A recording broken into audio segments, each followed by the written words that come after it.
Welcome, ladies, gentlemen, everything inside and outside of the spectrum. This is Vicky T, Stone Productions, here with a different type of video. I, as it says right here, am on a game called Pax Historia. And now this video is not going to be gameplay. This is a tutorial for how to play it, because this is personally one of my favorite games that is out there. One of my absolute favorites.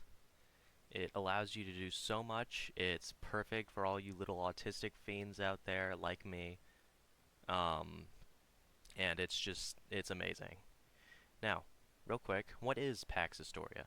Pax Historia is I don't know what the name for the genre is, but it's a game where you get to be in charge of a nation, and there's a world map, and things happen as time goes on, and you can do stuff to interact with the map, but the entire thing is ran by AI. It's really interesting how it's done. Now, first things first, you gotta go to Google or Safari or whatever you use, whatever extension you use,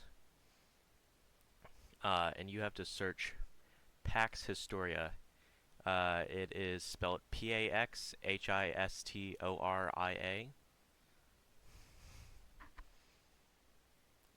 And once you get to the website, you gotta make an account. Now, once you have an account, you are going to be on this menu. Or you're going to be on this interface, this GUI, and there's a whole bunch of options. We're just going to open up a fresh one from here. Let's do... I like 2025 detailed in more provinces, just because it's got a lot more info and it's up to date with current politics, as opposed to what is the traditional world map, the traditional... Let me pull it up. As opposed to modern day. Modern day is set in like 2012 or something. This one is set in 2025. Now, you get in, you click on the preset, and it has a lot of info. The info isn't too important.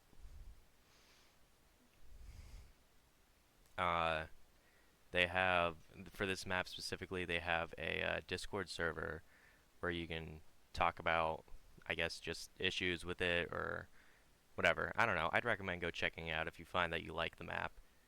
It's always nice to support small creators. Down here, you can visually see the map. Yes, that right there is a visual bug. I don't know why it's there. I'm sure they'll fix it up eventually. But you can tell this is a detailed map because, like, look at, if you come over here to Myanmar, it's got all sorts of rebellion groups, like, marked out. And you can zoom in, and it's got all sorts of territories for every country. Before this, Vietnam, this light red one here, this would all just be one territory. But now you can go in and you can take individual stuff. Anyways, you're going to scroll up to the top. Hit play now. Then you are going to select a country. You can either find it on the map and click on it.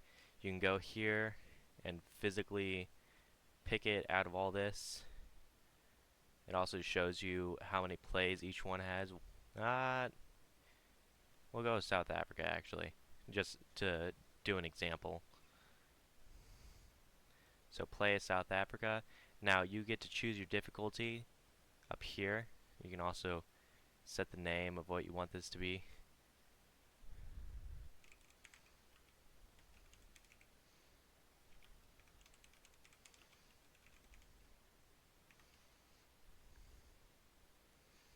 I didn't know that you could change the name. Huh.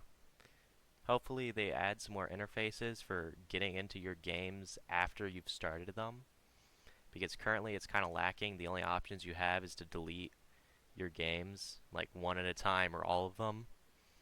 Anyways, There's some difficulties, and down here you have the quality. I recommend using light mode because it drains. I'll talk about it in a moment, but it drains your coins the slowest. So I forgot to actually talk about it later, so I'm filming this afterwards and editing it in.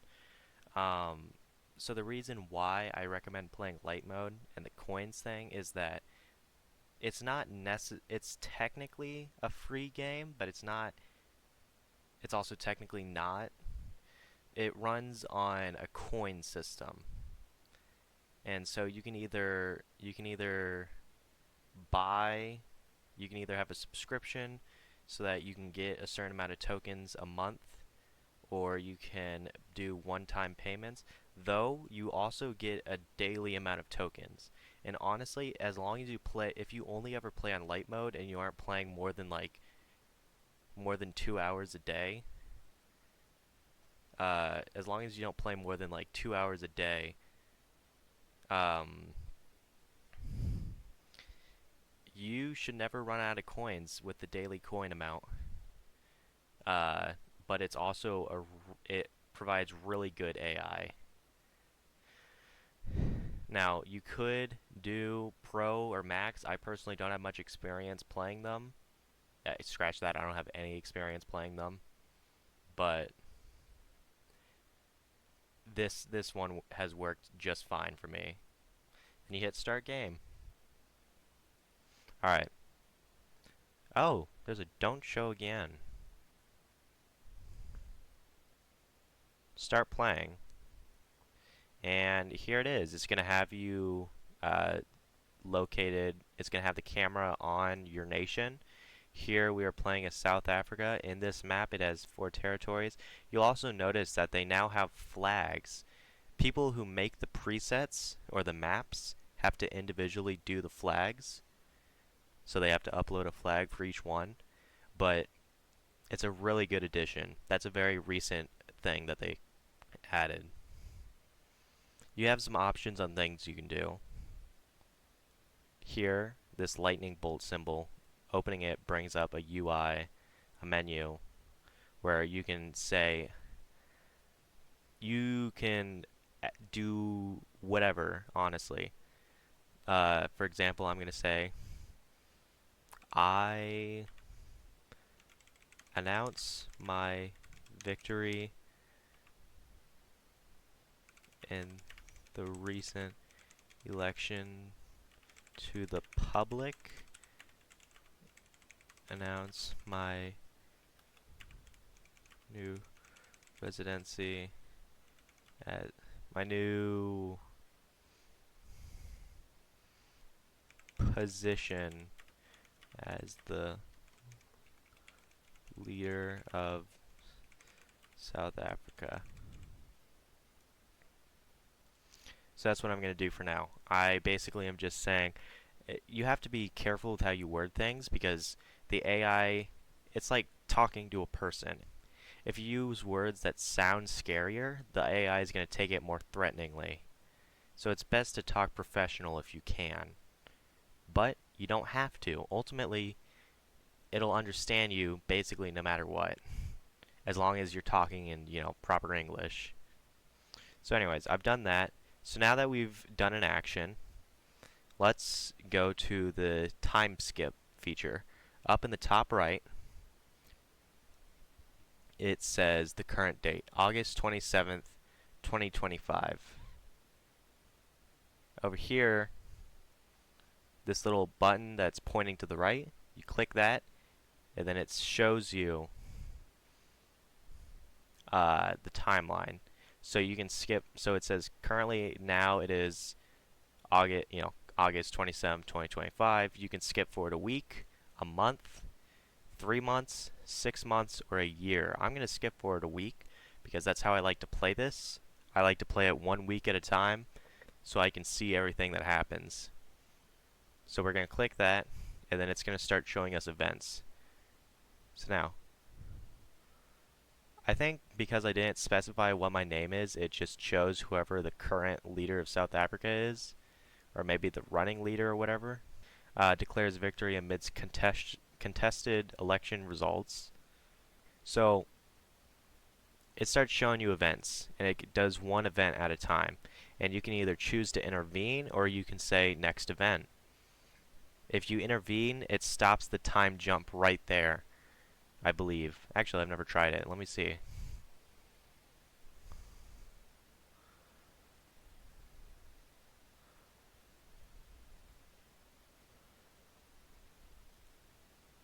Okay, yes, it stops right there and prevents any future events that were going to happen. Typically, it's nice to just keep going anyway so that you can see everything that happens. Oh, there's a few visual bugs around here. Yeah, this map isn't perfect, but it's honestly one of the best that I've seen. Now, another feature you can do is you can click on this little text bubble icon and you can talk to the leaders of other countries. Let's go to Madagascar. And you can talk however you want. You don't have to talk all big and fancy. You can literally say, "Hey, bro,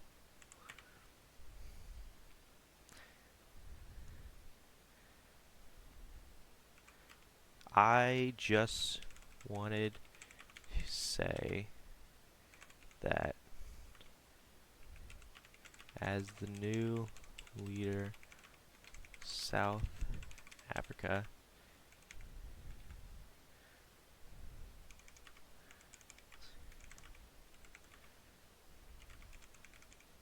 we see you as a friend."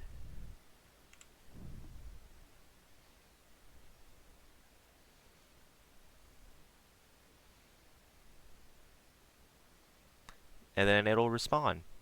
"Thanks. It is reassuring to hear that South Africa sees us as a friend under our leadership. We value strong ties." Now, I should start off by saying that this is just a tutorial for how to play the game. This is not on how, like, what's the best strategy. I'll make another video on that later. But for our purposes, I'm going to show you how to declare war. Now, what I'm going to first do is I'm going to start by moving military troops to Northern Cape.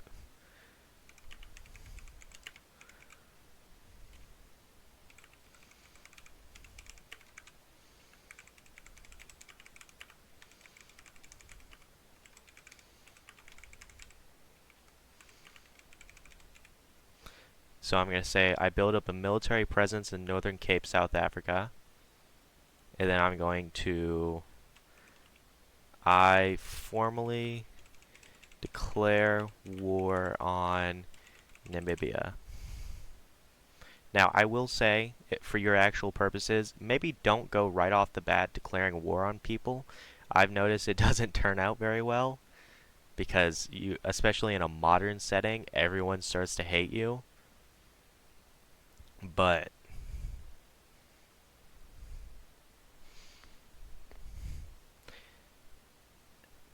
this is for our purposes. So I'm going to declare war on Namibia. Oh. What happened? I have not seen this before. The game broke. Okay. Just a bit of a reload. Alright, we're going to skip forward a week. South Africa initiates military operations in Namibia. And look, it's already decided to start taking land for me. I didn't even have to do that. But I will show you how to do it in the next one. Oh wow, it's just going to take all of Namibia. Oh my god, did I just take over all of Namibia in a week? Oh my god, it just took over all of Namibia.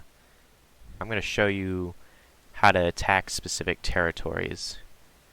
What you want to do is you want to click on the territory. I'm going to zoom in here so you can see what I'm doing. Lesotho. This is the country Lesotho, this orange. Not to be confused with Eswatini, which is right up here. You click on it, and then it's got two things that show up. Lesotho, with its little color, and Lesotho, which does not have a color. The one that doesn't have a color is the territory. The one that does have the color is the country. You're going to go down here. There's an info button on both the territory and the country. We're going to click on the one for the territory. You're going to go here, and it opens up this menu. You can either defend, like if it's an ally, you can send troops there to help defend the territory against whoever may be attacking your ally, or you can click attack. What happens is that you click attack, and then it brings up the actions menu, and it types attack Lesotho.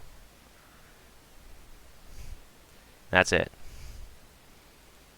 And then you hit the send button, it sends it, and then you go to the time button, skip forward however long, and it starts doing it.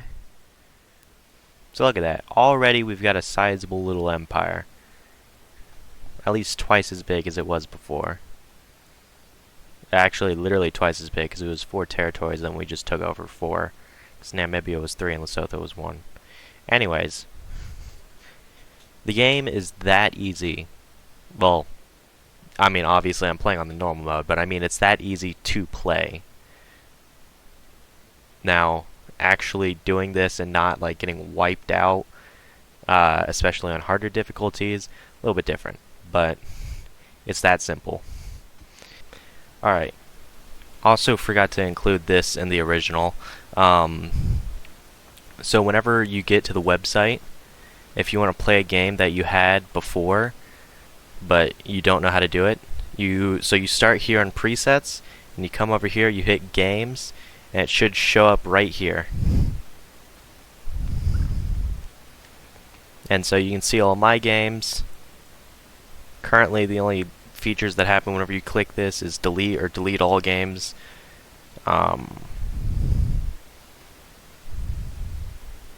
Yeah. Anyways, thank you for watching. If you would like to see some actual gameplay of this game, then let me know. Leave a comment. Alright then. See y'all.